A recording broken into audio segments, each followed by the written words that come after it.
Yo, welcome to the Vibe Provider podcast. I'm your host, Caitlin Friel, and you know who we got on the pod today. It's me. It's Emily. Hello. She back. I'm back. Our teacher's back. What's up? This is class number 3 out of 4. Fraction. She be talking about them fractions when she be telling me about them 5th graders. Yep. If this is the first episode you're ever listening to, we have my friend Emily Smith on the podcast. She is the biggest swiftie I know, and we have been doing Swiftie 101 with Emily. Mm-hmm.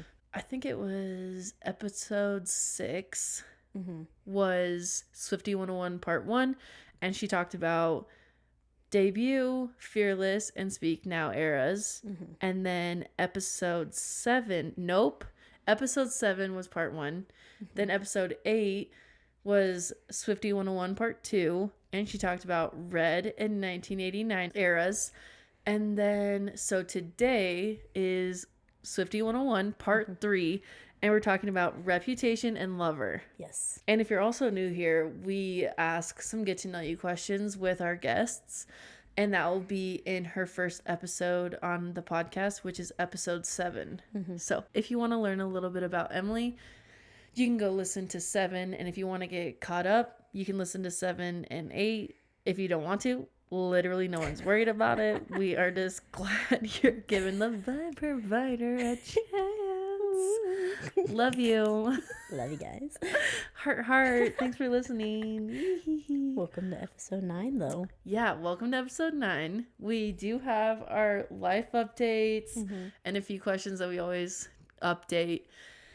And then we'll get into topic time. Woot woot. Okay, so life updates, Em. Hit us with it. Okay. I feel like my life has been very boring since the last time I saw y'all. Me too on the back. I've just been working out, going to work, and then going home and sleeping. So yes, and for anyone new that's listening who hasn't listened to her first episode, Emily's getting married, and she want to be looking snatched. So anyways, it's been recent of her gym going, but she's been going. Yeah, thank you. I went to, on Sunday, I went to a body combat class, and that was like barbells and weight room stuff. Dang. But I've never done before, and so it was scary, and I'm honestly still a little sore from it. Yeah, dude. I heard it's always like, not the next day, but the day after, it's like, what? Yeah, like I'm still a little sore from it, so, but, no update on the math papers. That's okay. I need to get them done by tomorrow, though, because tomorrow, Wednesday and Thursday are parent-teacher conferences, so I need to have those done to show parents. Do teachers look forward to parent-teacher conferences? I think it's great because I get to talk to the parents about their kids' progress, but I get very anxious about them, but they're like, I think they're good, so if that makes sense. Yeah. Yeah. It's good to know because it's like you don't really know. You just show up, but it's like, what if they hate this and they don't want to be here? And it's like, dude, let's just wrap this up then real quick. Yeah. No, I think it's great, but those are my life. Oh, lately, the middle of my foot, which I think is the ball of your foot, right? The middle is like the arch. Yeah, the arch. So like the arch of my foot has been killing me. Like it feels like I can't walk. Like if I'm laying down for extended periods of time, or like sitting down, like when I get up, I'm like hobbling. Like it feels like it hurts so bad. And I was at another fitness class and it started hurting, and I was like, oh my word, I cannot do this, because like it felt like it was so tight. And I was like, I can't move my foot, and I can't walk, and I can't do this. And so I remember that my mom actually has plantar fasciitis. Yeah. So I texted her and I was like, girl, what does that feel like? And she described basically what I felt. And I was like, girl, I think I got this. And she, and I also consulted my doctor, WebMD. And WebMD told me that was plantar fasciitis, and I was like, great, wonderful. And so I've had to purchase Dr. Scholl's and put them in my shoes. I'm wearing shoes right now. I got them. She got them Dr. Scholl's. Got them Dr. Scholl's on right now. So, but it honestly has helped my feet. Like, sometimes it does feel like it's coming back a little bit. Like, there's some that works for different shoes. Oh, okay. And so, like, the ones I have on right now did not work for my workout shoes. Like, that didn't help. Okay. But then I have a different pair. Those have been working. But I've been wearing these ones all day, and they feel fine. So, dude, me too to everything you just said, except not my arch, but my heel.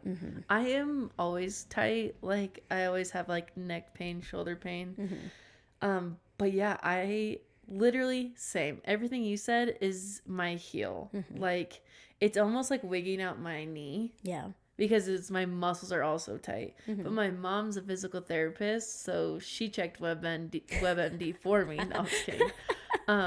And so she gave me like some stretches, and I'm so excited to have my heel not hurt. Yeah. Because just like what you said, I wake up in the morning and I like cannot walk on it. Yeah. Like I'm hobbling. I'll be walking Brennan P, and I'm like hobbling for like the first like half mile. Well, like I realized it because Saturday, like that was like when I really was like, what is wrong with my feet? Yeah. I could not walk. Like I took a nap, and I like was trying to walk to the bathroom, and I could not. And I like TMI, I just started crawling because like I could not walk.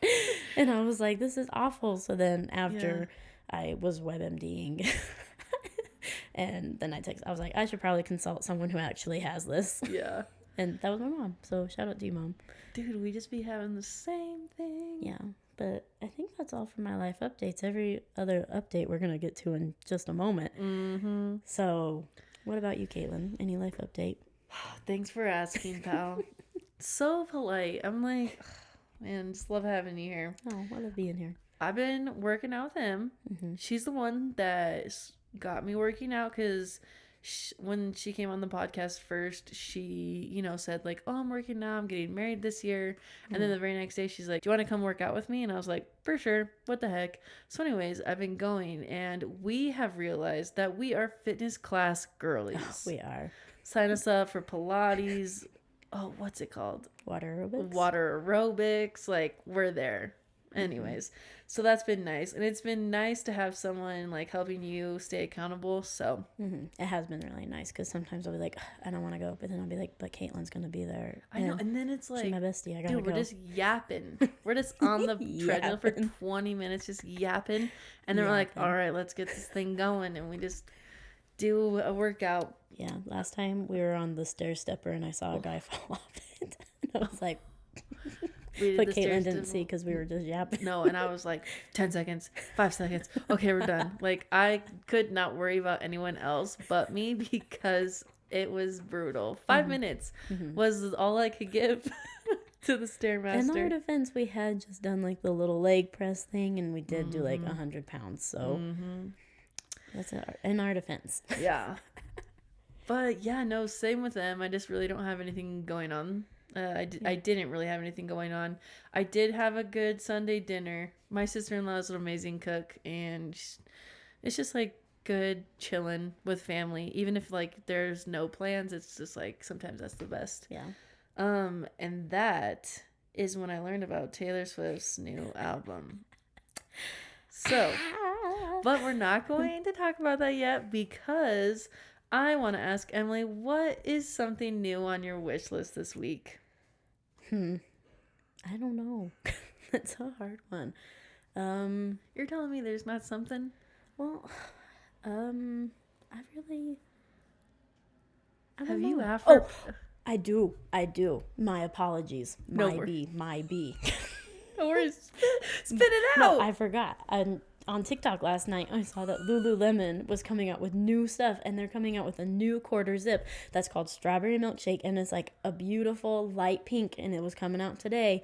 And honestly, it's already in my cart. And then my favorite leggings, which is like the Wonderlust or whatever it is. I love like the double like stretchy part that they have in them. They were coming out with new colors in my size, and they got pockets. So those are in my cart. I'm hoping to get them. I probably will just buy them. Anyways. We're just brewing on the idea. So sorry, I completely forgot about that because I saw it at like when I was awake at like 11 o'clock at night due to anxiety.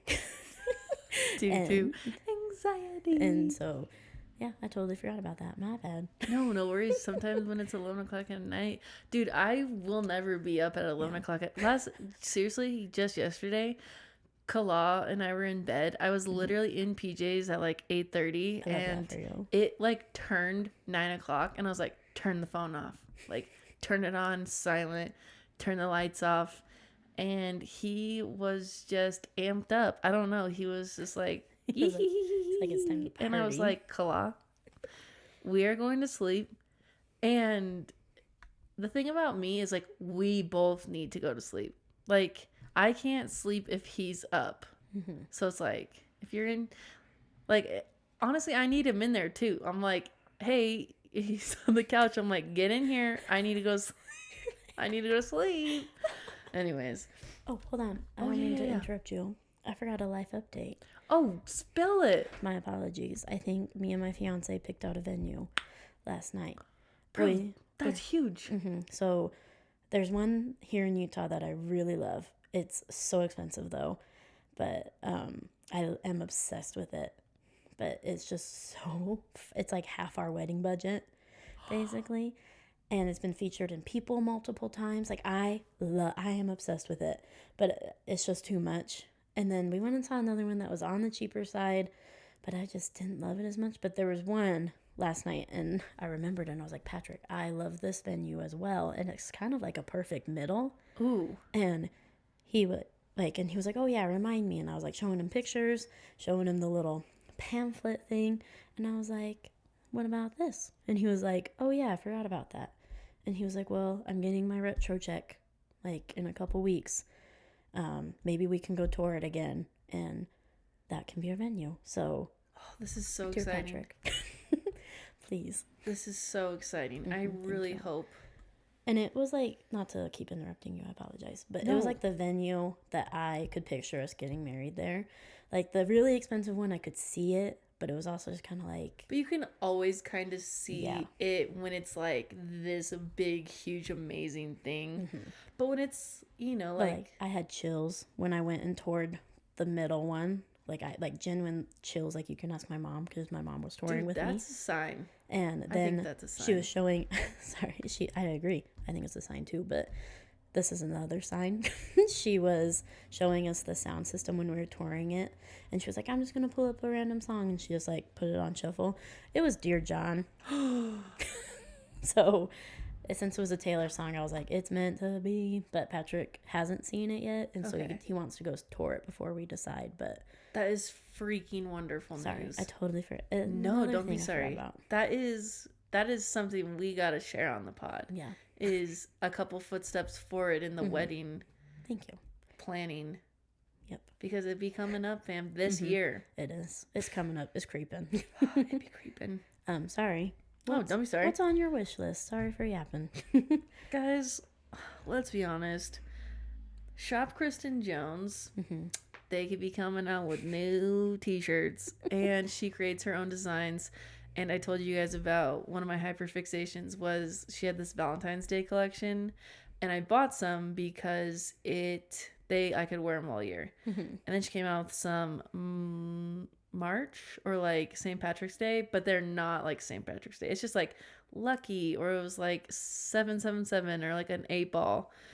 And I'm like, love. So, and she's having a sale for her birthday, so I'm like, oh no, I might need to buy something.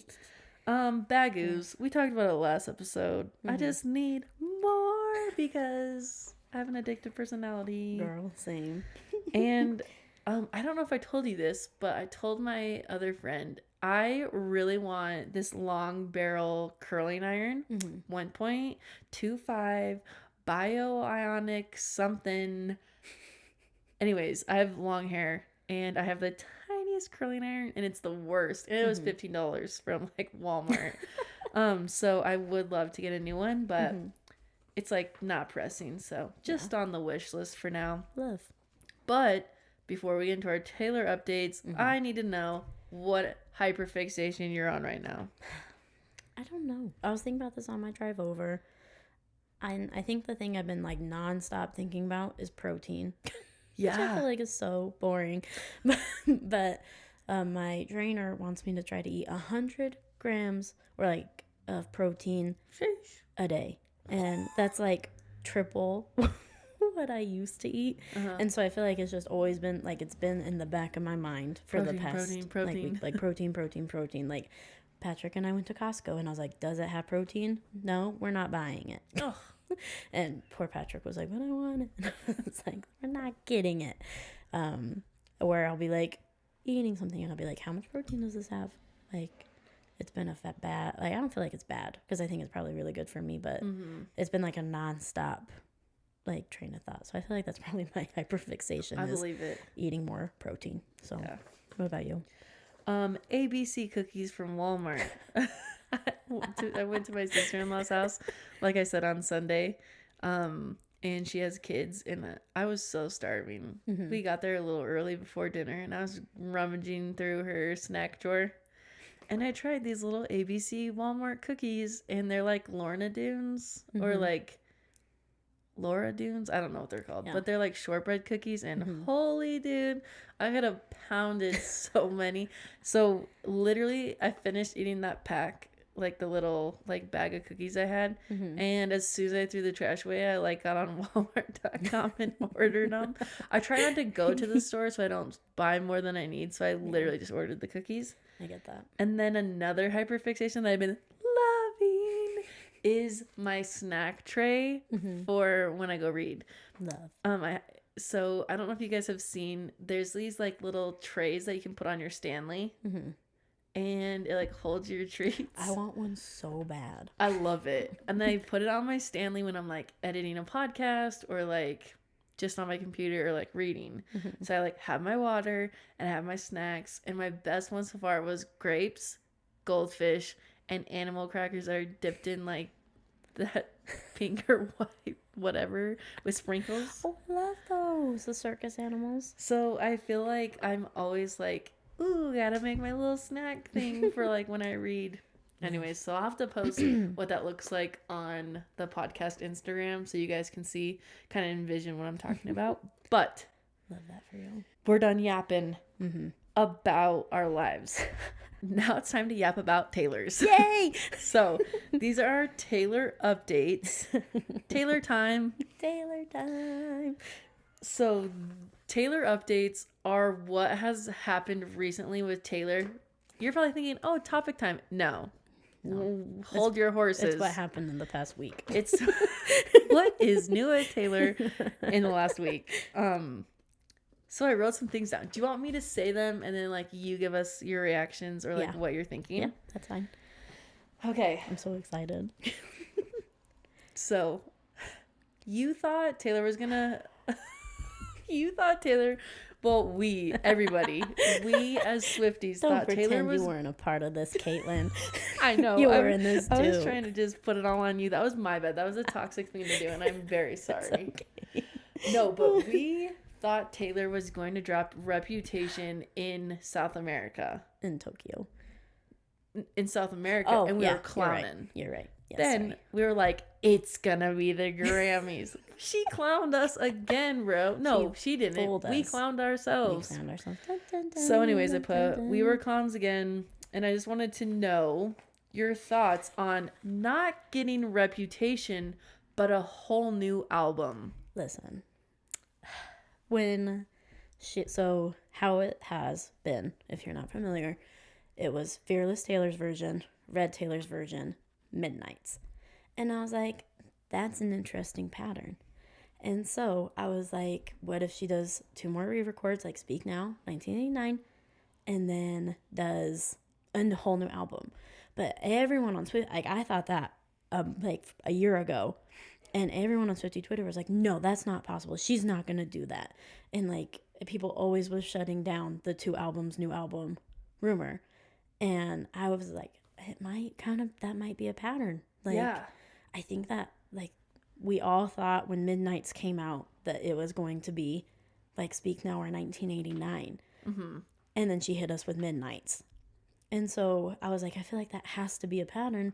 But then I kind of fell for the 130-day theory, and I was like, she might just be trying to like get those out before the Eras tour ends. And so I was like, there's no way that she's going to release a new album. And so I kind of feel happy that I was right. Yeah. From a year ago. You're right, so it doesn't even so it doesn't even matter. But yeah. I'm so excited. Yeah. I screamed. And then the very next day, Monday, she showed us the songs that were going to be on it. Well, and that made me sad because on the rumor around the rumor mill is that someone actually had leaked the songs, and that's why she released them, like why she released the song titles. Oh. And it makes me kind of sad because Taylor loves, like, something you need to learn about Taylor is that she loves to do like fun little things with us. Like with Fearless and Red, she had this like fun little infographic of a vault opening, and like you could hear like weird like, I don't want to say gurgling sounds, but like weird sounds, like where it sounded like it was something going backwards or like mixed up, and like coming out of the vault shooting out at you were like words that were unscrambled. Love it. Oh, scrambled. And then you, like us as the fans, had to try to unscramble them, right? So someone probably ruined it for us. So I feel like, so with those two, that's what happened.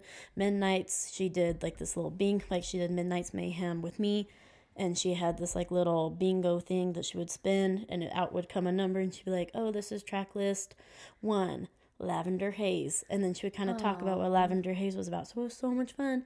Speak Now, kind of the same thing happened with this new album where someone leaked it and she just announced them, like she didn't get to do anything fun with it. 1989 was a little bit more fun because she did that Google search thing. Were you a part of that?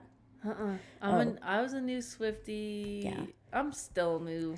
I'm still just keeping up. For like a day, if you Googled Taylor Swift, a blue 1989 colored vault would fall, and you could click on it and it'd give you hints, and you would have to try to figure out the hints, find the answer, Google the answer, and then like you could find 1,989 of them, if I remember correctly. She'd be working hard. No, I think I got to like 70.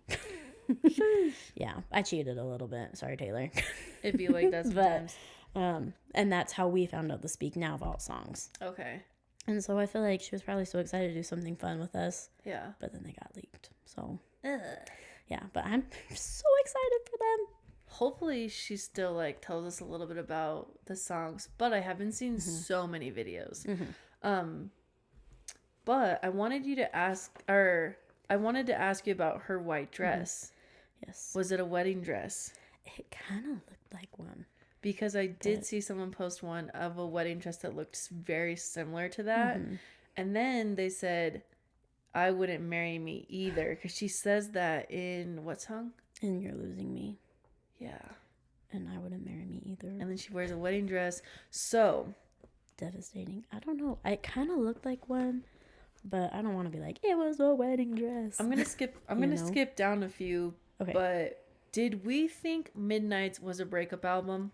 I did. I did too. Well, like, so when her and Joe first broke up, like last year, I remember where I was.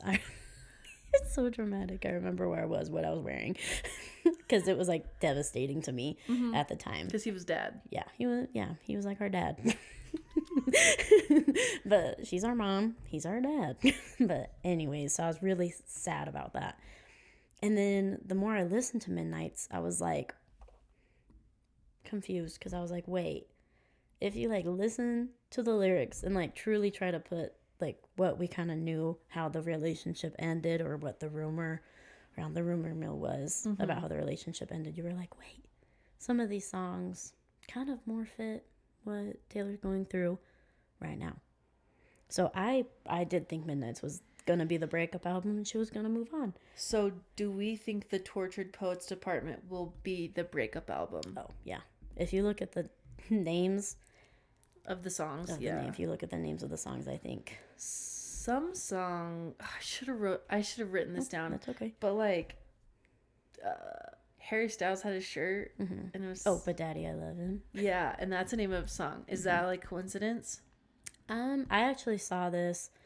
The song's called But Daddy I Love Him, and if you think back to it, that's a reference from The Little Mermaid. Yes. When King Triton is like, you've been going up to the surface.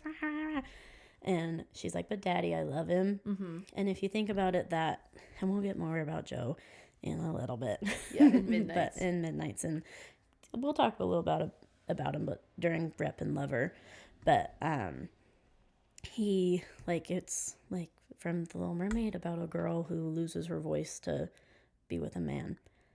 So dang, dude, that gives me the goosebumps, and honestly makes me very sad. Yeah, it makes me very sad too. So, but I also do think it's weird that Harry Styles also has been he's worn that shirt multiple times. Yeah. So, I think that's also interesting. Mm-hmm. So we'll find out. We will see. Yeah. And then I also put the album name, Joe's group chat being called the Tortured Man Club, and now her album's called the Tortured Poets Department. Shady. I love it for you, Taylor. Yeah, I love it. And I thought it was crazy that people figured that out so fast. Yeah, it was instant. Like, instantaneously, that people were like, it's a call on Joe. Yeah. And so, and honestly, no offense, Joe, how dramatic do you have to be to be in something called the Tortured Man Club? I will say, I think I did listen to the clip, and like someone else made it, like named it or whatever, but he was part of it. And then he did say, he's like, oh, we're not so tortured anymore. And I'm like, bro, you were riding on a private jet for free, and now you have to ride the tube. So you be crying for what? Okay, Joe Bliss. For why? For why? For why? Drama. Then I have April 19th, American Revolution from Great Britain that happened on April 19th. And then April is National Poetry Month, and April 19th is also National Cat Lady Day. Mm-hmm. How the heck does she to search up all of that? It just worked out in her favor. Like, the American Revolution really picked that day for a good reason for her. Yeah, like, it all played out for her. The thing is like, sometimes I'm like, she can't be thinking that hard about it. Like, she really can't. But then, like, like, the coincidences just line up too perfectly that it's like she has to be perfect. She has to be thinking about these years in advance. And she mentioned that when she was announcing the album. So like, she has to be thinking about these years in advance. But and then also, April 19th of last year, Taylor, Blake Lively, and Ryan Reynolds all unfollowed Joe Alwyn. LOL. Did she know? Well, no, because that's like a week after they broke up, or like the news broke that they broke up. Okay. So I actually remember this very vividly because I was still in like a state of shock, right? Mm-hmm. I was still like, oh my goodness, like, love is dead. Yeah. As an engaged woman, I was like, love is dead. And I actually remember because Blake Lively and Ryan Reynolds are like her best friends. Like, she has her kid, like, their kids be parts of her songs sometimes. Like, she uses their names in folklore. And so, like, I remember they all went to dinner, and then people realized that they all three unfollowed him after that dinner. Ay. So, I think that's funny. I think that one might be a genuine coincidence. On April 19th? Yeah.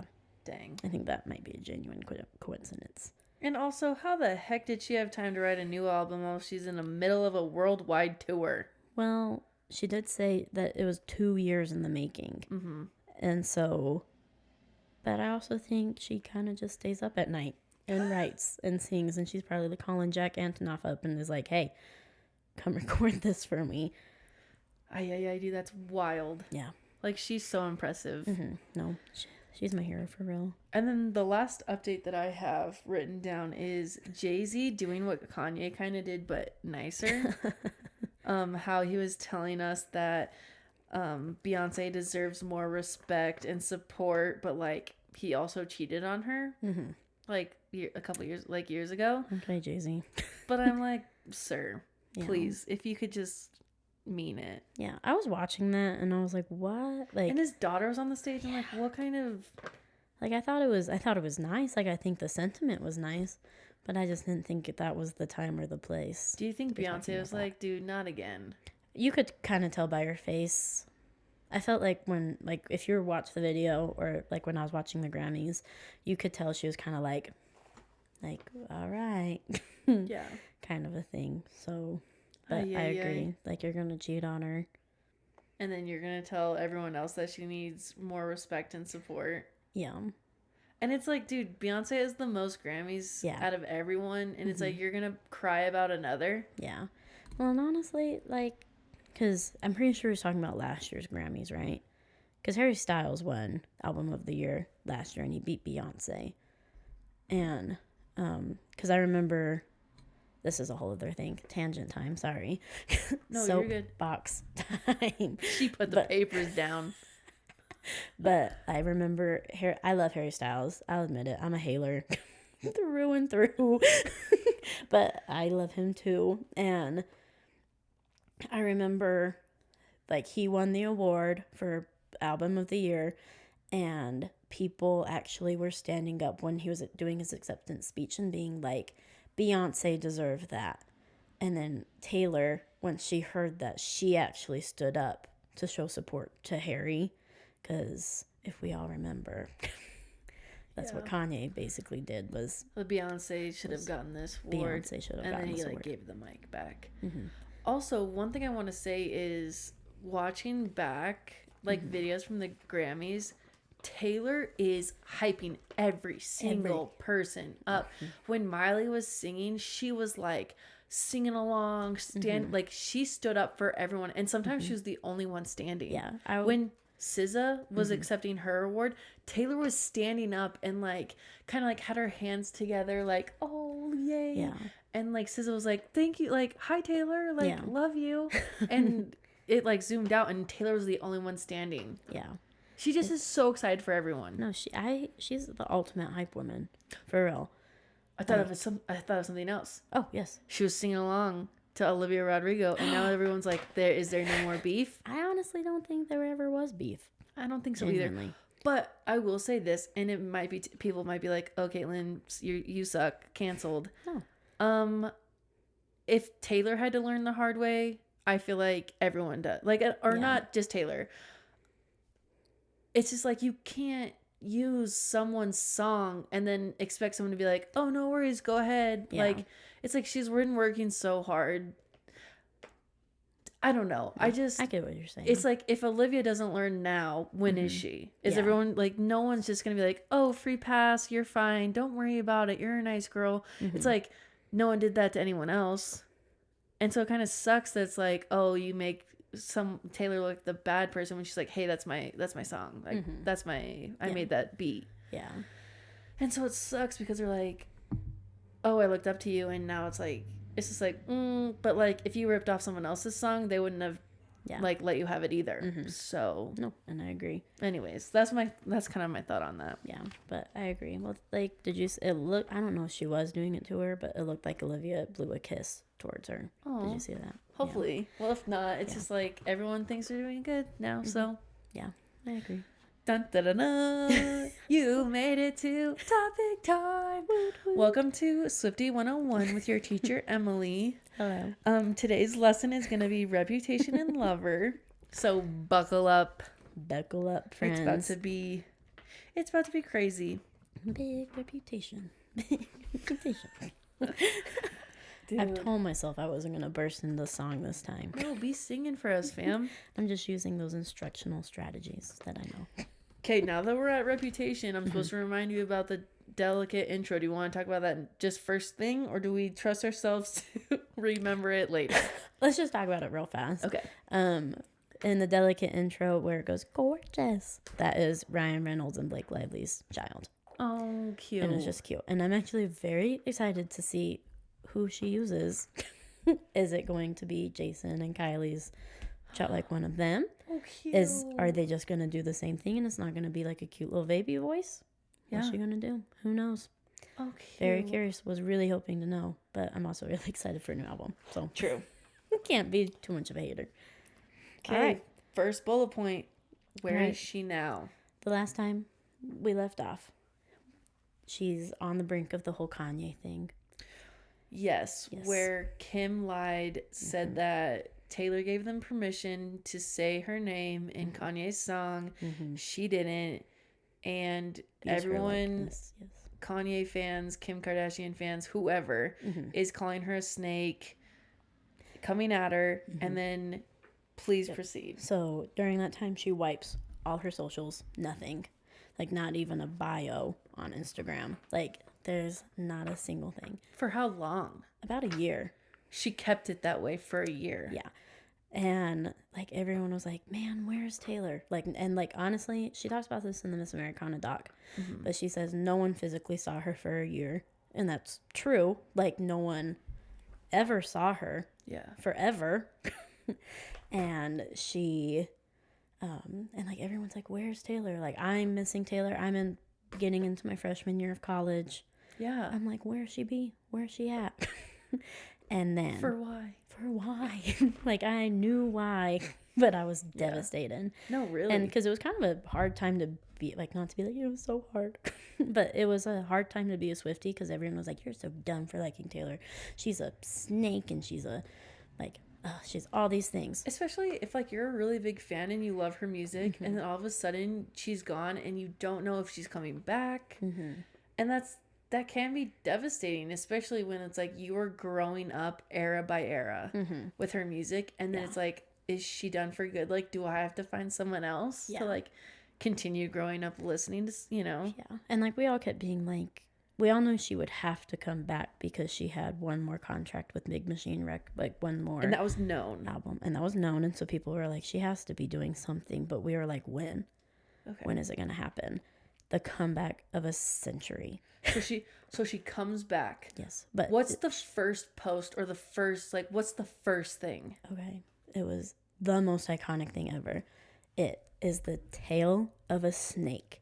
And it's just like, and on that's her all Instagram? It is. Yep, that's all it is.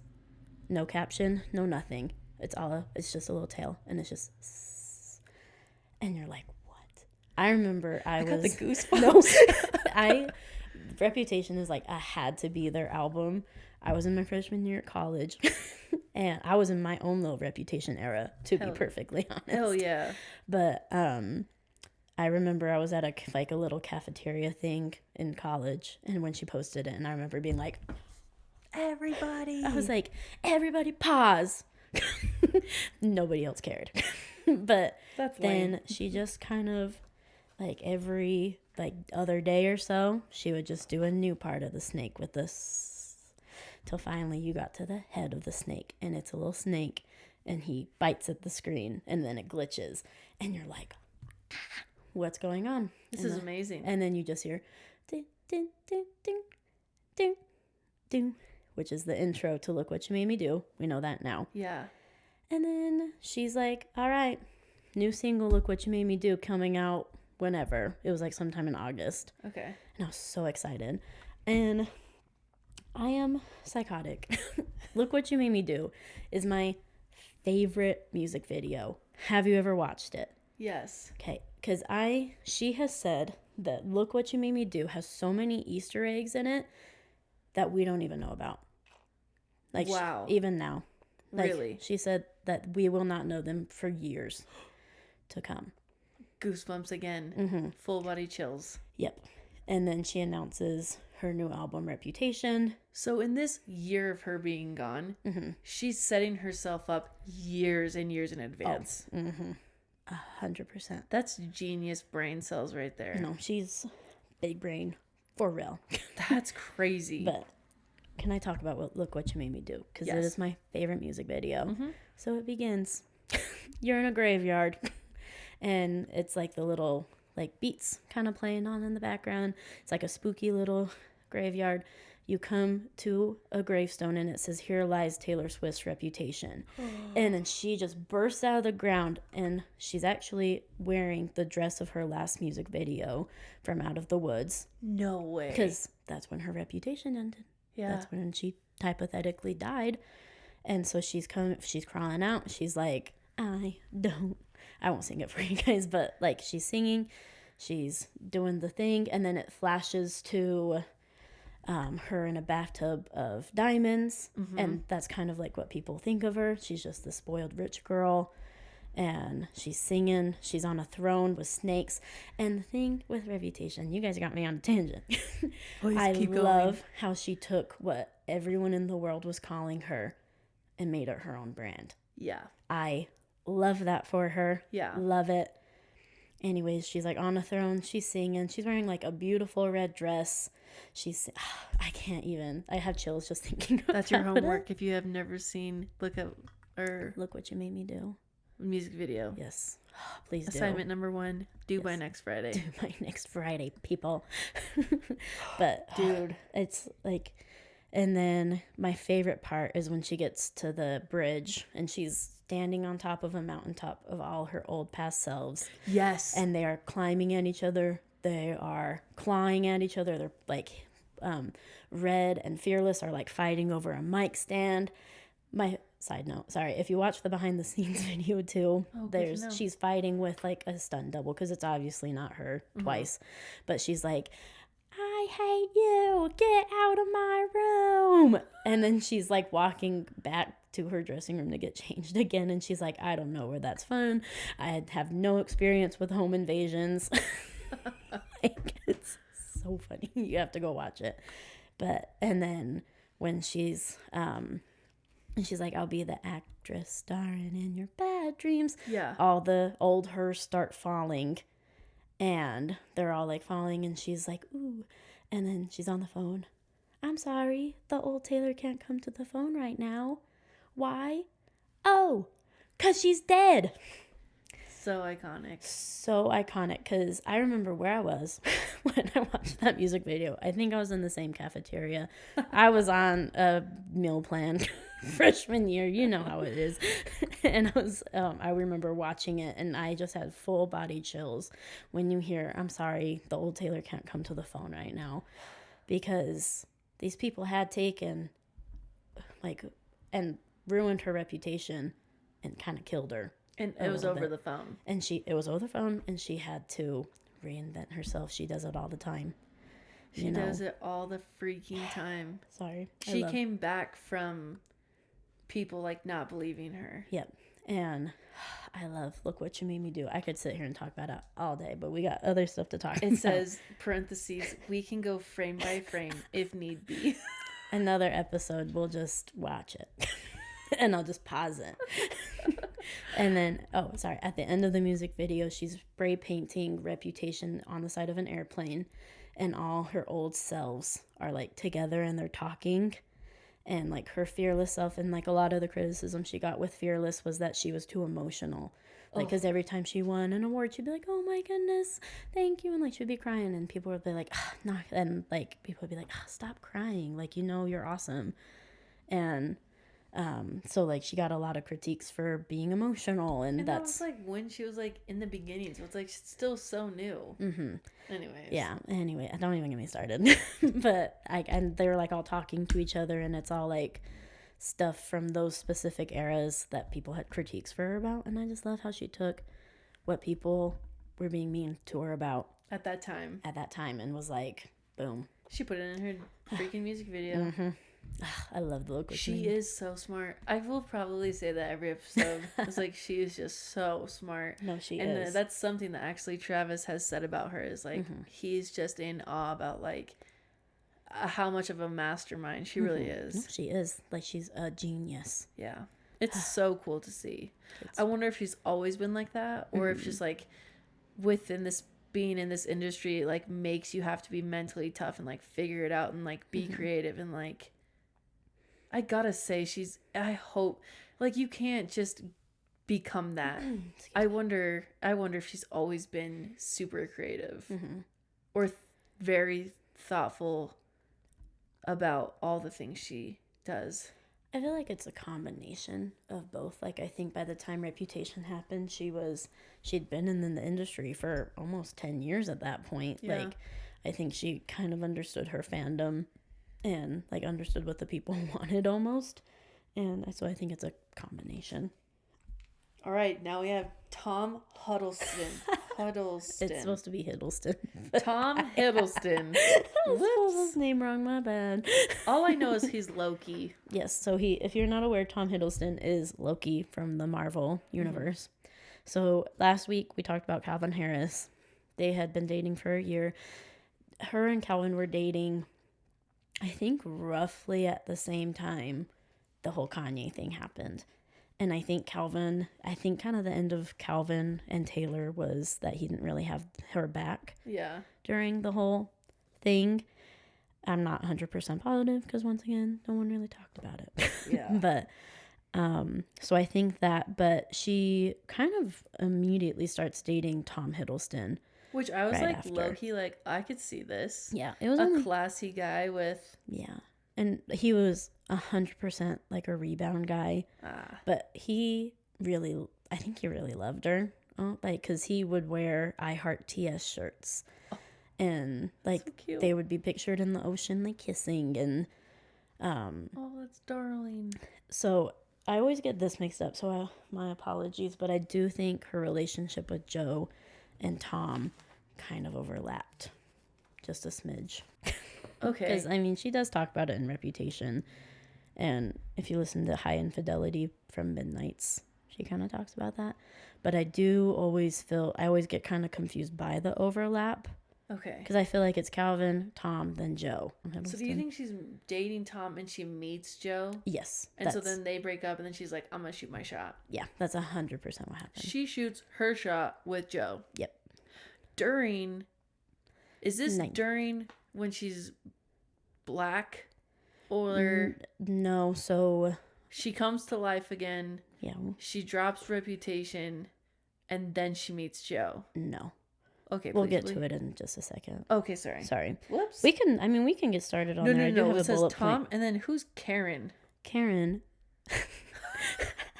During the Reputation tour, during Look What You Made Me Do, a big snake would come out of the stage, and it was like a statue of a stage. Wow.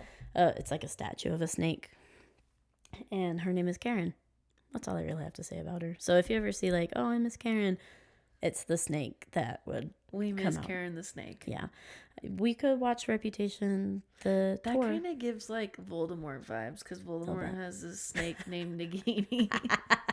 No, Taylor has a snake. Taylor's Voldemort. Confirmed. And then, didn't she talk about Horcruxes before? Yeah, she has. Maybe she's a Harry Potter fan. I bet she is.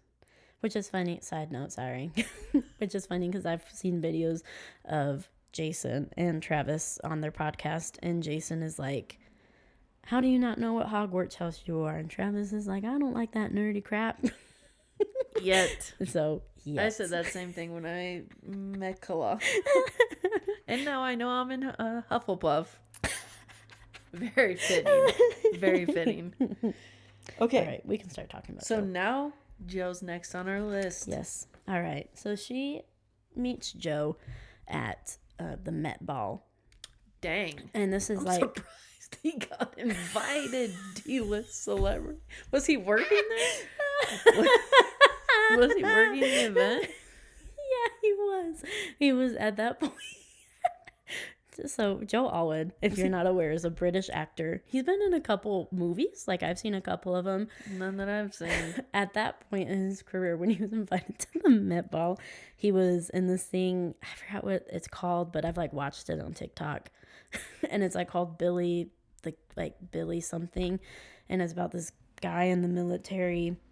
And I'm pretty sure that's why he got invited to the Met Ball. But anyways, this is like right after. Is this when she has bleach blonde hair? Yes. And bangs, and it's like chin length? Yes, and we call that bleach cella. Bleach cella? Yeah, and she's actually goes to the Met with Tom Hiddleston. And then she meets Joe there. Because if you listen to Dress, she says, flashback when you met me, your buzz cut and my hair bleached. And at the time, her hair was bleached. We were in bleach cella mode. My apologies. I liked her hair bleached and short. I thought it was very cute and fun. I wasn't a fan. And edgy. But his hair was buzzed. Oh. So that's when they met. And I think she dated Tom for a little bit longer, but then she kind of was like, you know what, I really like that Joe guy. Okay.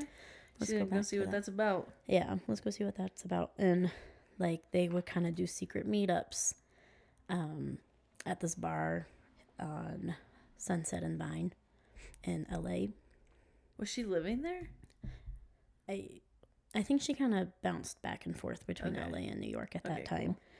Cool. But the thing is, my favorite part about the Met Ball is that one, she wore kind of like a snaky outfit. Oh, cool. Like she hint at Reputation. Yeah. But I have a lot of feelings about Joe, and we can talk about that later. In Midnights? In Midnights. Okay. But I feel like Joe was the perfect person that she needed at that time. Yeah. I think he didn't care that she was Taylor Swift, but in the end, he didn't care that he was dating Taylor Swift. Yeah. Does that make sense? Mm-hmm. Like, in the end, he didn't care what... Like, it was good in the beginning, and it's just like, you gotta let me be me, though. Like, I think in the beginning, he didn't care about what everyone was saying about her. He didn't care what everyone's opinions about them were. Yeah. Or about, like, her in general, really.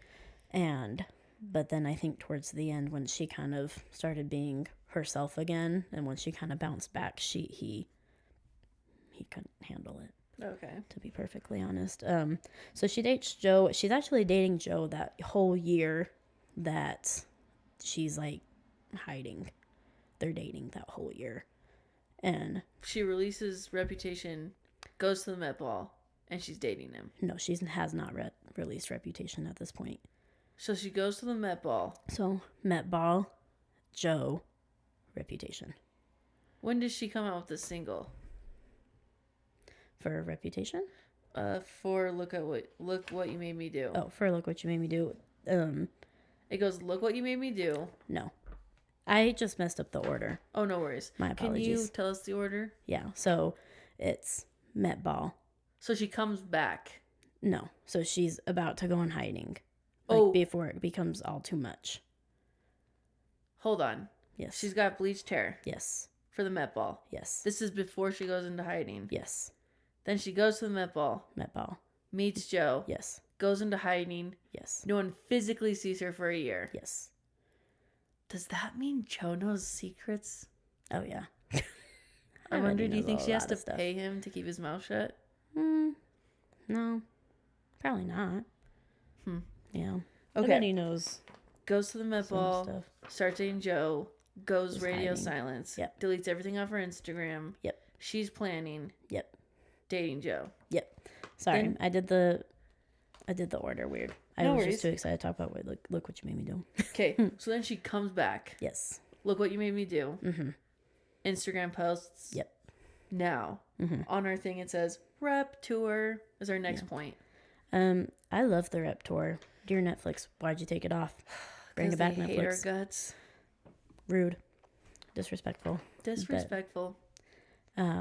I just love the Rep Tour. If you haven't watched it, you should find clips of it if you can. I did. Thank goodness I did. I didn't know it was on Netflix. I watched it for my friend's birthday. Yeah. But I think Rep Tour was just 100% for the fans. I think it was 100% for the people who stuck by her during this time. And my biggest regret in life is not going. One thing I didn't realize was she would sing others, her older songs so even though it was Reputation Tour, she sang oldies. And I guess I should have known that because other artists do that when they go on tour, but it didn't cross my mind. So when I watched it, I was like, oh, we're singing Enchanted while we're at this snake type thing. Yeah, no, I love the Rep Tour. Yeah, I have no other comments about the Rep Tour. That be Carly. That be Carly. All right. But the B word is the word. Yes, sorry. I feel very passionately about this. Last time in part 2, you mentioned that Carly, her friend, who was a model at the time when they were like, "Oh, you're dating too much." She's like, "Fine, I'll get a group of girls and have a girls friend group."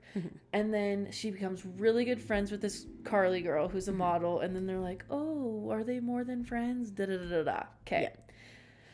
Anyways, they're just really good friends.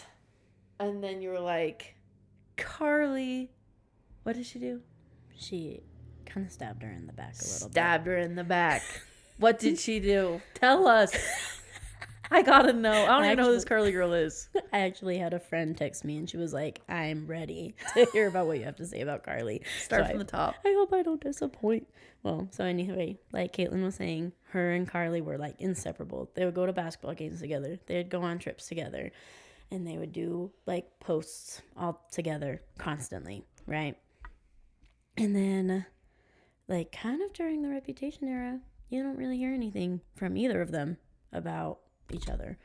And so people are like, that's kind of weird. Like, they're doing all these things together, but now, like, Reputation tour's happening. Nothing's like, this is weird. And then, like, Carly actually does do a post for the Reputation tour. And she's like, I'm so proud of our group, like, my girl. Like, she always kills it, something like that. And then Carly gets married, like, the next year or two after that. She has 2 ceremonies. Taylor doesn't go to a single one of them. Because she wasn't invited? So I was reading a timeline so I could have all my facts ready last night, right? The first one, people said that it would interfered with, like, the Reputation tour schedule, right? Okay. So that she couldn't go to that one. But the second one was after tour, everything, and she didn't show up to that one. And they said, we don't really know why. Like, Carly's team was like, we don't really know why Taylor didn't show up. And, which I think is a lie. But the interesting thing, and we'll get about the second dude in a minute, but Katy Perry and Scooter Braun were at Carly's wedding. And if you remember from last episode, Katy and Taylor had beef at that point in time. Yeah. They had not made, it was in between Reputation and Lover. Her and Katy had not made up at that point. They were still beefing. And Scooter Braun is just an absolute terrible person. Yeah, and we'll talk about, he's our next bullet point after Carly, but. Did we know he was terrible then? Mm-hmm. Okay. Yep, we're aware. And they're both at Carly's wedding. And so, and then during the folklore era, Carly would just like pose in front of trees, and that would be it. And everyone was like, oh my goodness, she's referencing, like, all the Gaylors were like, she's referencing folklore, and be like, they're still in love. Oh my heck. No, seriously. And then, like, you never, like, neither of them have ever said what happened between them. Like, both have kind of.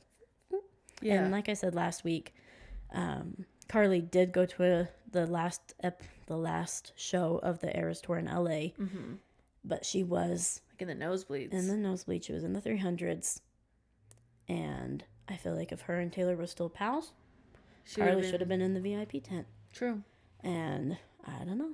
Well, so then we get this is before. Sorry, I keep messing up my timeline. Bum, bum, bum, bum, bum. No worries. But during Evermore, she releases 2 bonus tracks, what called It's Time to Go and Right Where You Left Me. Okay. And in It's Time to Go, she says, when the words of a sister end up in whispers and prove she was not in fact a twin from your dreams, she was a crook who was caught. So Taylor thought they were like twins separated at birth. And they actually talk about that, like, a lot. If you go back and look at a lot of their Instagram posts, a lot of their tweets, a lot of their Tumblr posts, that's back when Tumblr was cool. But like, they would always call each other sisters or twins. Yeah. And like, there's one picture of them like kind of like doing a little prom pose almost, like been front and back together, and they're like, love my twin, because people did kind of think they looked a lot alike too. Wow. And so and we'll talk about this more in a second, but the issue is that people think that Carly kind of took Scooter Braun's side in our next bullet point. Ugh, I already know I'm about to throw up. And that Scooter Braun, like, she fed Scooter Braun info. Yeah. Holy dude. And that's what we, like, once again, that's what we speculate. No one, like, neither of them have ever really talked about it, but I do truly think that's what happens because of the It's Time to Go lyric. Dude, please. Okay, Scooter Braun, keep going. Scooter like, Braun. don't stop. Sorry. So, Scooter Braun. Sorry, I'm just like, you're like on the edge of your seat. So, I'm learning all this right in. Yeah. So, Scott Borchetta, if you remember from him from our first episode, he's the one who found Taylor at the Bluebird Cafe in Nashville, Tennessee, and he was her, I want to say manager. I'm not quite sure what he did. I'll be real.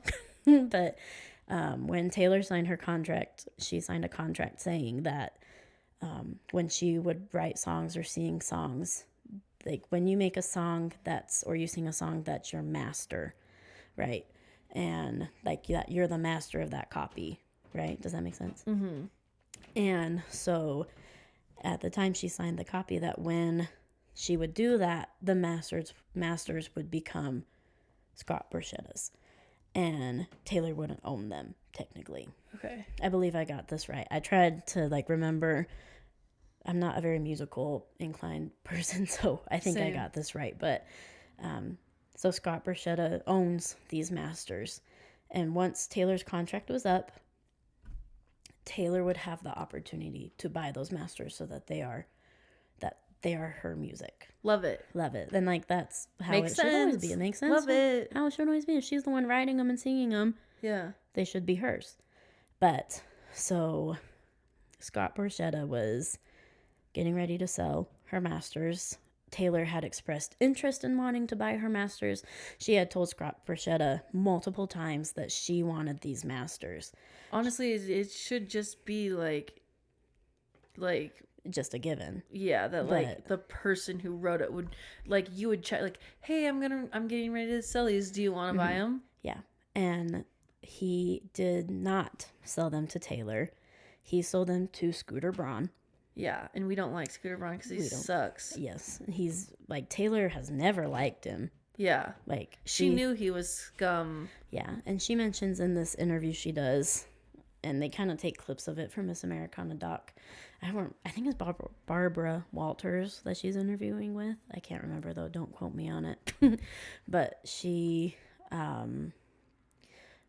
like, I had told Scott multiple times throughout my career that I did not trust Scooter, and I did not want him having my music. So why did he sell him to Scooter Braun? Because Scooter Braun offered him a ton of money. But don't you think Taylor would have topped that? Probably, but I think it was just kind of shady. I think Scott. So weird. Scott didn't really want her to have him. Why? I don't know. Where is Scott? I think Scooter. I think he retired, and I think Scooter was technically next in line for Big Machine Records, because he still is the manager of, I believe, Justin Bieber. I thought Justin Bieber left. Ariana Grande. Oh, maybe left. they did. I feel like all these people are leaving, and Taylor's like, Yeah, interesting. Yeah. But those are the people who like did not support her when she was like when going through this, and so Scooter Braun ended up buying her masters, and she did not own her music anymore. So at that point, she decided to leave. I feel like we need to have a word with Scott. Seriously. No, seriously. Like, fist fight him.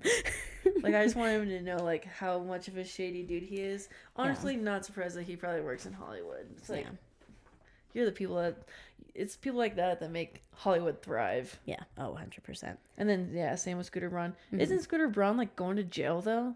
Yeah, I think so. Or at least he got in trouble with the FBI.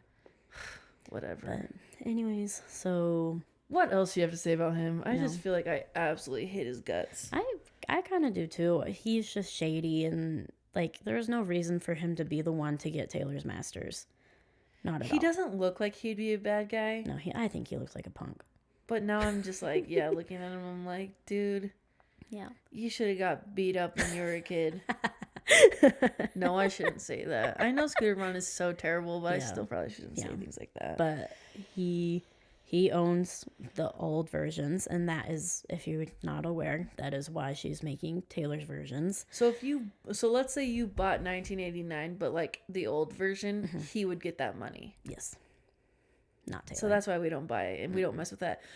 So when she dropped Speak Now, is the other Speak Now still on streaming services? Yes. It is. Yes, and you can still buy the vinyl, you can still buy the CDs.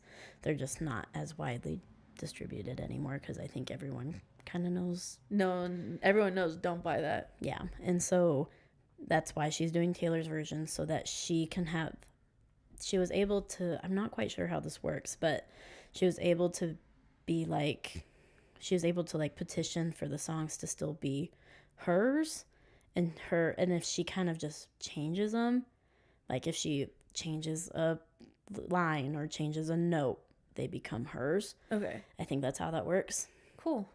And so that's why she's doing Taylor's version. And actually, Kelly Clarkson is the one Yeah. that gave her the idea to do it and do the vault songs as well. And I heard that every time Taylor releases a new Taylor's version album, that she sends Kelly Clarkson flowers. I thought that's darling. No, it's sweet. I love it. I love Kelly Clarkson, and I just love that. Yeah, she's a girl's girl. Yeah, but so anyways, back to Carly, circling it back. Oh, okay. Sorry, we're not done. We're not done with her. But no, Carly had a lot of associations with Scooter Braun. Like her husband worked very closely with Scooter Braun. Ooh, that's not a good sign. And it's kind of widely speculated among Swifties that Carly knew about the purchasing of the things, and she did not say anything to Taylor, because Taylor says that the purchase was kind of like thrown at her, like she had no idea it was happening. Like she thought Scott Borchetta was going to sell it to her, and then she woke up one day and all the news lines were like, Scott Borchetta has sold her Taylor Swift masters to Scooter Braun. Can you imagine waking up to your music being sold to someone that you do not like? Yeah, I can't even imagine. That's like a worse problem than I probably have ever had. No, seriously, like I think it would be emotionally devastating. But I'm proud that she is bouncing back. And honestly, it's like even better. And her vault tracks are like hitting the top charts. They're and bangers.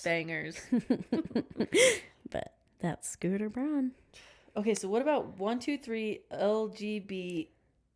Okay. And any other ones I missed? So this is like Swiftie 101. You're back to being at Swiftie 101. Welcome back, guys. Okay. Not just gossiping about celebrities. But when Taylor is at the Eras Tour and she's singing Delicate. No. Oh my goodness. Not Delicate. No, Delicate. I meant to say when she sings. Did I say Delicate when I was talking about Ryan Reynolds and Blake Lively's child? Yeah. My apologies. It's Gorgeous. Gorgeous. Dummy. Sorry. No worries. I just get stressed. It'd be like that. I get nervy. We're talking to some strangers. Sorry, guys. But so during Delicate, after she goes, oh my goodness, why am I blanking? After she does the first 2 lines of the song, you're supposed to go 1, 2, 3, let's go. Yeah. And that's like the chant that you all do. How do we know there's gonna be a chant? Well, so 1, 2, 3, I'll just do LGB. Okay. Was 100%, like she was just performing Delicate as like at like a little thing. I don't even know what she was doing, and these fans just said it. And if you're watching the video the first time that they do it, she's like, what? Like she's like, what did you guys just say? Yeah. And then it kind of just spiraled into a thing that everybody says. And she even, like, when she's doing the Eras Tour, she like does 1, 2, 3, and she like kind of does like a little shimmy with it. And so it just kind of has snowballed. Okay. There's a ton other ones. There's a bunch that I missed, like, and I totally forgot to mention this during Fearless, but when she does, and I know your favorite songs, can you tell me? Hold on, no, I'm wrong. Where she's like, at one point you're supposed to clap 3 times. Yes. And I always forget which one it is. I'm always off on that one. It's embarrassing. But you're supposed to clap 3 times there's not really anything from Speak Now. During 1989, during Bad Blood, you're supposed to go, when she's, Band-Aids don't fix bullet holes. You say sorry just for show. If you live like that, you live with ghosts. And you're supposed to go, if you forgive, you forget, but you never let it go. Yes. And that's from the Bad Blood featuring Kendrick Lamar. Oh, okay. And that's like his line. So these are chants that we were doing during their story. Yeah. And I remember seeing them on TikTok, and I was like, I need to remember this for when I go. But like, I think they're just such a fun thing and a fun little Swiftie thing to know.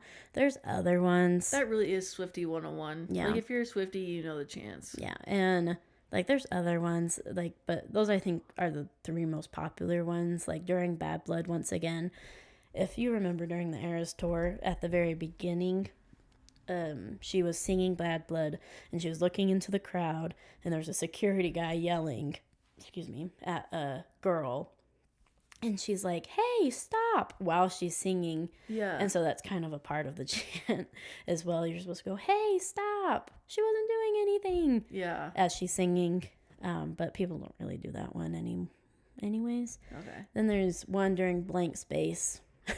When during the original 1989 world tour, when she would start singing Blank Space, she would like have the golf club like she does at the Eras tour, but she would like hit a metal pole, and then she would say the name of the city. So like when she was on Salt Lake, she went Salt Lake. Oh, Salt Lake. But there's a really popular like meme where she goes Sydney. Sydney. And so people do Sydney during Blank Space. Oh, okay. That's all I can think of right now. But the chants are cool. the chants are fun, and I think they're fun. That's like Swiftie 101 to know those. So if you're going to the Eras store, you're welcome. And then Taylor's up to now AT&T commercial. I watched this the other day, and I was like, I feel like this is Swiftie lore. Y'all gotta know. Yeah. Taylor, during Reputation, Taylor was in an AT&T commercial with oh my gosh, why am I blanking on his name? I think I remember this. But it's like with AT&T, you can see what Taylor's up to. Like Taylor's up to in the studio. She's doing all these things, and like the things get progressively more chaotic. Mm-hmm. Like she's like, Taylor's up to seeing Andy Samberg, that's who it is. And now now her and Andy are engaged in a thumb war, and they're like, it's just a really funny I think commercial. I remember seeing that. Yeah, and there's like Swifties kind of reference it a lot, so if you see anything like that, that's what they're referencing. AT&T commercial. Yeah. Okay, the last bullet point for Reputation, Grammy snub. Yep. Reputation was not... So Taylor was on a high after 1989 because she won so many awards for 1989. She won Album of the Year for 1989. Dang. And so she kind of had high expectations for herself, right? Like she was like, the next album's going to be bigger, better, the whole shebang. And it was good. And Reputation's phenomenal. Yeah. Phenomenal. But it didn't get nominated for anything. Which is so crazy. Yep. So that's the Grammy snub for Reputation. And I remember in Miss Americana, she says like, maybe I just like don't make good music anymore. Yep. Which is so crazy because Reputation is so good, and we're all just so like ready for her to re-release it. Mm-hmm. And yeah, so can she win Grammys on her re-releases? People keep saying so, but like anytime she's ever put one out, she's never been nominated for anything. I do think she won, like at the VMAs when she announced Midnights, she was winning an award for All Too Well. Oh, cool. The 10-minute version. But Okay. I think when she won that award, it was for the video, like for the short film. Oh, cool. And I don't think it was for like the actual song. And Okay. so I think technically she can, but who knows? I'm not a Grammy person. Dude. Okay, that's Reputation. Lover is when I feel like, I think my sister-in-law gave me that CD, and so I put it in my car, so I feel like I'm like super familiar with Lover because I would listen to it a lot more than like any other album because I owned it, and it was like, I have an older car. I have a CD player still, so it's still in my car. I love Lover because that's me and my fiance started dating roughly around the same time that Taylor and cute. They were a couple years earlier than us, but if like when Call It What You Want from Reputation, she like, I was like getting a lot of, I don't want to say I was getting a lot of hate for dating Patrick because I really wasn't, but like I like was falling in love with this guy, and so I was like, call it what you want, you know? Like I felt like it was like me and Taylor were falling in love at the same time, even though she'd fallen in love earlier. But I was like, it's because she fell in love earlier that she was able to release the album, which felt like real time. Yeah, and so I was like, we're the same one and the same. And so Lover was like amazing to me because I think by the time Lover came out, we were moving in together. We were getting our first cat together. And so it was just like, man, me and Taylor Swift are living the same lives. Yeah. That's and seriously so cute. I love her for that reason. I didn't know this. Your first bullet point says first owned album. Yep. I didn't know that. This is her first owned album. So everything after Lover is owned by her. Yep. She doesn't have to do a Taylor's version of any of But them. what about the vault tracks? She kind of has slowly dropped some vault tracks. Like at the beginning of the Eras tour last year in March, she did, like, she was like, in honor of the Eras tour happening, here's a couple songs from, like, vault songs from each era. Like, she put out from Lover, All the Girls You Loved Before. Oh. And that was a vault song, like, we had never heard it before. And I mean, it kind of leaked on TikTok like a couple weeks before. Okay. But so we had kind of heard it. Okay. But it was kind of news to us, and we were like, oh, we can actually have this. Thank you, Taylor. But then she also did, like, she sung songs for the Hunger Games movies when they were first coming out, and those she released the Taylor's versions of those songs. She did. Oh, and then Today Was a Fairy Tale from. Originally, it was from Speak Now, but she said it was from Fearless. Oh, cute. Yeah. And so she did those. But so she does have vault songs, but sometimes she is a little like, she loves the chaos. She loves the drama. It loves her. And so she'll drop them. Okay. Every so often, yeah. The Easter eggs. Yep. The Easter eggs from Lover, I think, are crazy. So many. Like, so many. So first, she released Me with Brandon Urie from Panic at the Disco. Yes. And when and I think this is classic Swiftie right here. Like, you want to know stuff about Swifties? Here you go. When she released the Me music video, she was like, all right, the title of the new album is in the Me music video. And everyone's like, trying to decipher. They're like, all right, she wore yellow pants. Like, they're doing all these different things. And at one point, when she's like sitting on this like ledge kind of looking thing, and I think it's a unicorn. It's a unicorn. Sorry, Bluey reference. My bad. But it's a unicorn, and she's sitting on it, and like water's falling, rainbows are falling, and behind it you can see the word Lover, and people were like, wouldn't it just be Lover? And people were like, no, that's a dumb name. And people were like, no, that's too obvious. Taylor wouldn't do that. But and she then did. Once like the music video had been out for a while, she was like, all right, she got on like Instagram Live. And she was like, all right, the new album's called Lover. It's coming out day. And so everyone was like, oh. And I think that's like classic Swiftie, thinking you're like reading into deep about stuff when it's like right in front of your face. Why would she get on live and like she doesn't do that anymore? I just think like Instagram would like shut down because millions of people would be on it. Well, when she announced the Tortured Poets Department, it had like 4,000 likes within 5 minutes. Yeah. And I think back then, like if you look at the amount of likes that she had compared to now, there was a significant difference. And so I think back then she could do stuff like that. But now she'll like break the internet. But now she'll like break the internet, so she can't really. Dang, that Loki sucks. Yeah. Okay, but tell us more Easter eggs, please. Yes, so that happened, and I think that's classic Swiftie.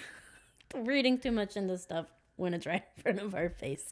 Yeah. But anyways, the man wall theory. So if you watch the Man music video, at one point the man is in a subway station and he goes to pee on a wall. And on the wall has the words Fearless, Red, Speak Now, 1989, and it actually has 1989 twice. And then it says Reputation at the very top. So people were like, that has to be the order. It's like a clock almost. Like it has to be the order that it's happening. So people were confused about where the clock started. So people actually thought it started from the Man. So 1989 would be our first re-release. And then like kind of follow the pattern that way. Okay. And I went in kind of a starting at midnight, going in a clockwise direction, if you're not watching the YouTube. It's so crazy that like she knows like I it's just hard because it's like she's telling you like how she's gonna re-release, but then it's like at the same time, how does she know she's gonna have albums when it's like she didn't know her and Joe were gonna break up? Yeah, I think she just kind of plans for it. Like she kind of preemptively plans for it. Like I'm not saying preemptively plans for a breakup, but she's like, I'm sure we'll come up with an album by this time. Yep. But because of life events, it's like cool. It kind of like fell into my lap. Yeah. Of like what I should sing about. Yeah, and so, yeah. Okay. If that makes sense. Yeah. Sorry, I lost my train of thought, but no, and it's just crazy because it's like she knew about this new album for 2 years, but it's like when did the interview of Joe Alwyn being like, oh yeah, we're not so tortured anymore? I saw that it happened in 2021. Oh, okay, so she could have known the album name for quite a while. And I feel like if it is a dig at Joe, that if they were still dating at that point, and I do kind of feel, not to be yapping, but I do feel like her and Joe actually broke up around the release of Midnights, even earlier. I do feel like they kind of broke up around that time though. Okay. And so I feel like if they had broken up around Midnight's time, if she was going to call it something different or do something different, she would have definitely had time to change the theme. Totally. I feel like she just, like she does. Like and when she's inspired, I'm sure things just come way more frequently. Yeah, and I agree. But that's the man wall theory. And once she started with Fearless as the first re-record, everyone was like, oh my goodness. Like it's a clock, basically. Love it. And she's followed it pretty much, basically. Like the only one that's missing is Debut. Yeah. But people think, Debut's not missing. Is Debut missing? Yeah, or do you mean on the wall? Yeah, on the wall. Oh, I'm not sure. I'd have to look at a picture of it, but maybe Debut's actually right after Reputation. But so that's why people were convinced that Reputation was coming next as well. I wonder why she's going in the order that she's going in. I think she's kind of following a pattern. Like Fearless was kind of a lower, not well-known album, and then she did Red, which really rocket launched her career. Yeah. Right. So she did those two together. Yeah. Speak Now, still one of the lesser known albums. Not my favorite album, I'll be real with you. Yeah. But and then she did 1989, which rocket launched her career. Yeah. Then she's gonna do and I feel like I kind of go back and forth on if she's gonna do Rep next or Debut next. Okay. Because I feel like either one would be poetic. like if she does Rep next and then Debut, she's taking back her name. Oh, that's beautiful. Wow. But if she does Reputation back last, she's getting back her Reputation. One thing you sent me in TikToks is we're kind of like getting off of like we're kind of going on a tangent and like leaving Lover for just a second. Yeah. But how she was like, I gave you Midnights, or no, I had to give you the Tortured Love album, or the Tortured album, so I can show you what Dad did. So then when I give you Reputation again, that you're like, we don't care. Yeah. Or like, what was that TikTok? Do you remember that TikTok? This girl sitting in the car? Yes, I do remember that one. But I do kind of think this was all coincidental. I do think she always just kind of had Reputation planned. Okay. Next, because once again, I go back to that theory of two new, probably. Love it. Yeah. So. Okay. Sorry. And then with more Easter eggs from Lover, it's literally anything in The Man. I feel like The Man is such a Easter egged kind of video that I feel like no one really appreciates it. True. Because I think it's an awesome music video, and we can tie this into the next one. If you're watching The Man and you're on the Man wall, there's a poster that says it's a scooter and it has an X out of it. Ugh. Because so it's saying no scooters. Because it's her first owned album. Dude, I love it. So, but in case you weren't aware, spoiler alert, if you haven't watched the Man video, next homework, just watch all the music videos. Seriously. Please. Please. But spoiler alert, she dresses up as a man. And she is the man. And The Rock is the voice. The Rock is the voice. When I showed my fiance Patrick, he was like, who is that? And I was like, who does it sound like? And he was like, it kind of sounds like The Rock, but that's not The Rock. And I was like, yeah, you're right. Because I didn't tell him that it was Taylor. Yeah. And he was like so confused. And then finally you get the reveal that it's Taylor. And he was like, so was that The Rock? He was more focused on the if it was The Rock or not. So, but I feel like that's all I have to say about The Man. And I love The Man. I think I used to not like it. But then when I saw it in the Eras tour, I was like, yeah, if she was the man, then she'd be the man. No, I did. Like, I think I always liked that song. Yeah. Yeah. And she does such a great job of it in the tour. She puts her sparkly jacket, a blazer on. Yeah. And love it's iconic. And like all the guys are acting like men and the women have to be acting like the women. And she gets to kind of, I don't know, I love it. It's such a beautiful sentiment, I guess. Yeah. So that's all I have to say. Next bullet point, Joe being Joe. Joe being Joe. So, and I forgot to mention this during Reputation. My apologies. I get nervous. Nervy. But when Joe and Taylor started dating, they both had mutually agreed to make it, not keep it hidden from the world, but they wanted a private relationship, that they didn't want the world to know about their relationship, like their relationship with, like, boring. Like, I love Travis because I know more stuff than I should know. You can just see that they're falling in love every time you see him. Yes, seriously. And he so during Reputation tour, he only went to a couple shows. He didn't like go to every single show that he could. He only went to a few. And he, like, the whole time if he wanted to, he would. Mm-hmm. She's singing songs about him, and he's just straight faced the whole time. So weird to me. The thing is I'm a shy person. My fiance's a shy person. I'm a shy person. Like, I get it. But the thing is if my girlfriend was like, or my whoever was singing on a stage, singing a song that they wrote about me, I would be like, it's like all smiles. Like, I'd be like, yeah. Well, when Travis went to Argentina, she's singing love songs of older, past boyfriends, and he's jamming. Yeah, and, I love that, and that's why I love Travis. And he's doing heart hands. I love. And he's just, totally eating it up. Yeah, and, during this era, Joe's kind of getting a little bit more popular. He's going in more movies. He's starring in more movies. He's getting interviewed more. And he gets asked about Taylor and he just changes the subject. He never answers any questions about Taylor. People will just be like, Joe, what's your favorite Taylor Swift song? And you can name any of the songs written about you. Love story, dude. Love story. You can say any of them. And he's always just like, oh, I don't talk about that. And he kind of brushes them off. And you can't just say one freaking song. Seriously, you have two at this point during Lover.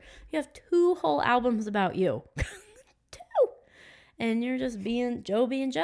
Dude, he sucks. Yeah. And they would, when they'd be out in public and they couldn't avoid the paparazzi, they would be running together. And I actually sent you a video of this. And Joe's running like he's the one. He's in front of her. Yeah. And he's got both hands up, hood covering his face. And you said, Joe acting like he's the famous one. Yeah. And it's we don't even care about you. And he's left Taylor in the dust. She's 2 steps behind him, running behind him. Yeah. And Travis would never. Genuinely. And so that's just Joe being Joe. He's just acting like he's too good for Taylor. And people are just kind of well, they just chose to keep their relationship private. So no one really is thinking too much about it at this point. Okay. Mm-hmm. And so the cats, I love the cats. At this point, she has Meredith, Olivia, and Benjamin. And she actually got Benjamin from the Me music video. Yes. So I love them. Meredith is named after Meredith Grey from Grey's Anatomy. Olivia Benson's named after Olivia Benson from Law & Order SVU. And then Benjamin Button is from Benjamin Button, the movie. That's I awesome. don't know what it is. I've never seen it.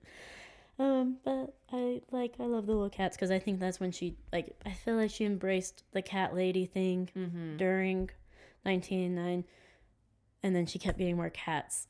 But I feel like her tipping point of being a crazy cat lady was Lover. Yeah. Because she had 3, and I have 3, so we're friends, basically. You're like the same. We're the same people. Okay. In all caps with lots of crying emoji faces. Soon you'll get better. Yep. So during the Reputation time, with everything that's going on with the Kanye thing, because at this point, everyone still thinks Kanye's telling the truth and Taylor's the liar. Yeah. And Scooter Braun taking her master's, everything. Her mom gets cancer. Yes. And she writes the song called Soon You'll Get Better. And it's about how you can't leave her because she needs you. And it's just a beautiful song about, like, not wanting to lose your mom. I can't listen to it because I'll be crying. I don't think I'll probably ever listen to it again in my life now that I know. Seriously, like, I have a hard time listening to it. Yeah. And, but, yeah, Mama Smith, embarrassing. Sorry, Mom. No, we do love Mama Smith. We love Mama Smith, but Mama Swift was sick with cancer. She did get better. She's better now. Bless. And so, but that's what happened. That was happening during that time. Dang. Yeah. Loverfest, what could have been R.I.P.? All right. So she releases Lover like end of 2019. Mm-hmm. She announces she always kind of said it was like a Coachella for Taylor. Like Taylor was just gonna get on stage, and it was like Loverfest and friends. She never got to tell us who the friends were, and so she was gonna have like her own little she was gonna, because before the Eras tour she never got to tour Lover. Yeah. And so she always had done a tour after every new album. Mm-hmm. And so she planned on Loverfest, but then COVID happened. Had to take everything from us. A sneaky little thing. So Loverfest, she had to cancel it, and Loverfest has never come to fruition, and RIP. Yeah. But it was so cute. The little stage was supposed to be a little heart. Oh, that's darling. Mm-hmm. So that Loverfest, what could have been. RIP. Winning Woman of the Decade. So towards the end, she won an award that was her winning Women of the Decade. Like, she got Artist of the Decade. From, like, who gives out the award? Do we know? That's a great question. Because, like, how she was, like, Person of the Year by Time. I feel like it's probably someone credible. Like that. Artist of the Decade. No, Winning Woman of the Decade. Yeah, but she has like a beautiful speech where she talks about why am I blanking on it? I'm the worst Swiftie ever. But she talks about her career up to that point. Okay. And she talks about, like, I don't know, just go watch her speech. Homework. Homework. I mean, this is school, people. Yeah. So don't be thinking you're not going to have homework. Okay. Obvi. But it's just a beautiful speech. Love it. Yeah. Mm-hmm. Anytime she's talking, I feel like she says something that's like worth keeping with you. Mm-hmm. Because she talks about just being a woman in the industry, being a woman in general. She's talking about I think I know exactly what you're talking about. She's wearing a cute little jumpsuit. Mm-hmm. I know exactly what you're talking about. It's just wonderful. Her thinking this would be the end of her career. Lover would be the end? Yep. She thought this would be her last chance at having, like, just being on top of the world. She kind of thought everything was going to end after Lover was out. Cause she's like, I'm old. I'm getting older, and it's hard to be an older woman in this industry, which is lame because she was 30. Yeah. I think barely 30. Yeah. 29. 29. Like, she was not old. I know. But she was like, it's hard to be a woman of an older age in this industry, and they just kind of wipe you out. And she talks about this it's the end of the Miss Americana doc, but she talks about, she's like, she's worried that it was the end of her career, but little did she know. And then being happy, healthy, and thriving. I feel like Lover, I think Lover, she truly just didn't care what the haters had to say. Yeah. You know, I think she truly just kind of came to terms that they will say what they need to say. Mm-hmm. And she knows the truth. When did it come out that we know Kim and Kanye lied about the During call? the Lover era. Like, how was it proven? The full unedited phone call leaked. Someone, and this is roughly around the same time that Kim and Kanye are getting a divorce. Okay. And somehow, miraculously, the 16-minute full version, which originally when Kim posted it was only like 7 minutes long. Okay. The full version came out, and everyone realized that Taylor was not lying.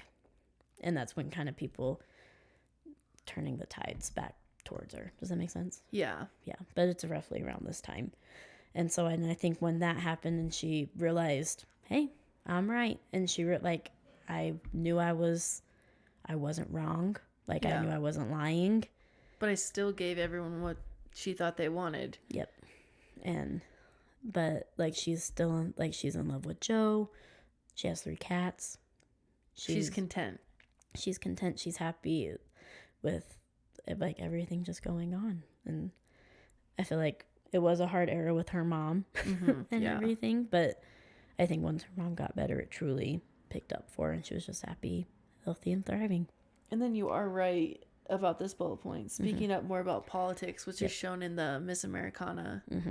So she, like, all throughout her career, people kind of just thought she was like this timid girl. And she talks about when she first joined Big Machine Records that it was gonna be that she was just gonna be this kind of shy girl, and she didn't push her politics on people. Yep, and she just kept her mouth shut. And yeah, I remember that. And then she kind of was like, you know what? I'm my own woman. I can tell people what I think. Yeah. And people should hear what I think, kind of thing. And so she got more active politically, and she actually she was trying to not let, I think a senator, she really did not like this candidate in the Senate race. Yeah, because she was like not trying to protect women's rights and everything. And so she like spoke up about it, and she got like thousands, like tens of thousands of new voters from that single day. That's wonderful. From that single post. And I think she really is so influential to young people, because people are like, well, Taylor Swift is voting. Yeah. I gotta vote. Can I tell you something that might make you bugged? No. So I saw someone post something on social media, and they're like, oh, Travis and Taylor are together, but it's an election year. So I feel like some people are like thinking they're together for like influence during like an election. But I'm like, probably freaking not. I'm like no. They're both influential for different people, like Taylor with her fans and Travis with the NFL, that I'm like, they could have just done it separately. Yeah, like why would they have to be together? Yeah, like they're gonna probably promote what they want to promote for the election if like they care to do so. Yeah. So anyways, I saw someone post that, and I was like, oh, that didn't cross my mind. Yeah. But it crosses other people's mind. I guess. I don't think that though. Okay, and the last bullet point is the shortest era. Question mark. I thought about this. I don't think it's the shortest era, but it feels like the shortest era because it got cut short. It did, actually, yeah. By COVID. Yeah. Like, everything shut down. She couldn't do Loverfest, R.I.P. R.I.P. And then very quickly after COVID, she releases Folklore. I do have something to say about Folklore and Evermore. Yes. Was it shocking to you how different it was? Yeah. Like, were you like, did you like it at first? Yo, I loved it. So when it came out, you were like, I'm about this. And like, I love indie music. Like, I love Noah Kahan, Hozier, like the Lumineers. Like, I loved all that kind of music. And so it was kind of like, sick. My pop girly going to indie girly. Sick. Yeah. And I loved it. The most surprising part was that no one was expecting her to do that. Yeah. Because she didn't announce it at all. We'll talk more about it next week. But yeah, that was... I will say one thing, though, before we wrap this up. when she came out with Folklore and Evermore, I was like, Mm-hmm. not my fave. Yeah. And I didn't even give it a shot. Like, I saw the vibe and I was like, nah, she's supposed to be like 1989 Lover, Reputation. And so I was just like, oh, like, this is not my favorite. Mm-hmm. Then I went to the Eras tour, and now it was, some of those songs were on my Spotify Wrapped from when I went in August to like then when it was on my Wrapped in December or beginning of December, and I love Evermore and Folklore now. That's what happened to my sister. Like she, so I took my sister to Vegas night 1, and she was like, I don't care about Evermore, I'm going to the bathroom. And she went and got us waters during Evermore. And she was like, this is like, she kind of came back during Champagne Problems, and she was very excited for that. Thank goodness, because that was a banger. No, seriously. And so she, and so then she kind of was like listening to it. She was swaying a little bit. And then we get to Folklore, and she's like, I hate Folklore. She's like, I don't have to go to the bathroom though, so I'll just sit here and we'll listen to it. And I was like, all right, girl. I was jamming. I was singing. Miss. But no, I seriously. cannot believe.